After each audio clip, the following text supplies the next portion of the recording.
Hello বন্ধুরা, তো প্রতিদিনের মতোই আবার চলে এলাম ছোট্ট একটা মিনি ব্লগ নিয়ে। তো মাই গ্যালারিতে তোমাদের সবাইকেই স্বাগত জানাচ্ছি।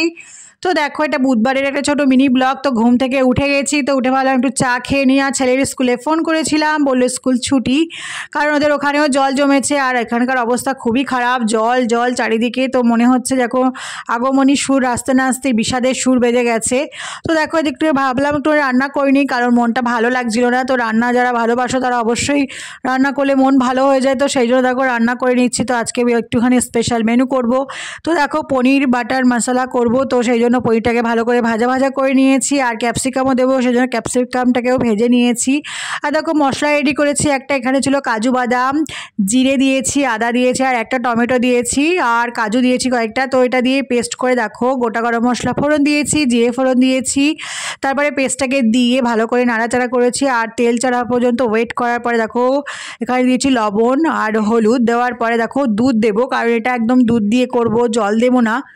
তো দেখো কেমন হচ্ছে, কালারটা তো দারুণ এসেছিল। তো কেমন হচ্ছে অবশ্যই কমেন্ট করে জানিও। তো এই পর্যায়ে আমি কিন্তু কোনো ঝাল ইউজ করিনি, লঙ্কার গুঁড়ো ইউজ করিনি। এবারে লঙ্কার গুঁড়োটা দেবো, কারণ আমার ছোট সন্তানের জন্য তুলতে হয়, ছোট বেবির জন্য। তো সেই জন্য তো দেখো এবারে ঝাল দেওয়া ইচ্ছে। আর এটা পুরো করেছি দেখো কাঁচা লঙ্কা দিয়ে। আর কসুরি মেথি থাকলে অবশ্যই তোমরা দেবে, আমার ছিল না, আমি দিইনি, স্কিপ করে গেছি। তো দেখো গোটা গরম মশলাটাকে আমি একটুখানি শুকনো কলায় ভেজে গরম মশলা করে রেখেছিলাম, তো সেটাই দিয়েছি। আর দেখো নামানোর পরে দিয়েছি বাটার, তাহলে দেখবে গন্ধটা থাকে আর দারুণ লাগে। তো তোমরা এভাবে ট্রাই করতেই পারো। তো দেখো আলুর দম করে নিয়েছি। আলুর দমটা তোমাদের সাথে শেয়ার করছি না, একটা ছোট মশলা করে অল্প কিছু সামান্য করেছি, কারণ আমার হাজব্যান্ড পনির পছন্দ করে না, তাই জন্য আরেকটা রেসিপি রাখতেই হয়। তো দেখো আমার আলুর দমও রেডি হয়ে গেছে। আর দেখো একটা মাওয়া পোলাও করছি, তো এটা জাস্ট অসাধারণ হয়েছিল। তো তোমাদের সাথে অবশ্যই একদিন শেয়ার করব কিভাবে করলাম। তো দেখো ঘিয়ে করেছি একদম, অল্প পনিরও দিয়েছি, একটা মশলা রেডি করে দেখো ভাজা ভাজা করে এর মধ্যেই চালটা দিয়ে ভালো করে দেখো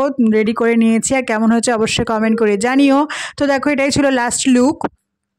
তো থাইটা প্রতিদিনের মতো সাজিয়ে দিয়েছি তোমাদের সামনে যেভাবে পরিবেশন করি। তো দেখো আর করেছিলাম নান পুরি, আর এটা লাল লাল করে ভাজা করেছি কারণ আমার হাজব্যান্ডের পছন্দ।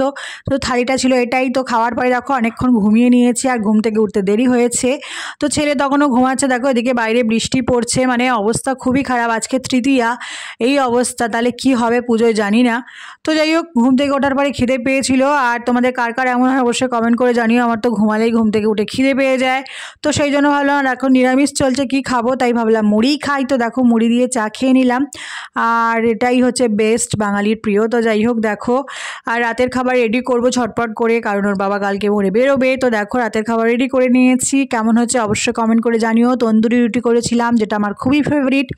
তো এটা বাটার পনির দিয়ে খেতে দারুণ লাগে। তো আজকের মতো টাটা, সবাই খুব ভালো থেকো, সুস্থ থেকো, দেখা হবে অন্য কোনো মিনি ব্লগে। টাটা।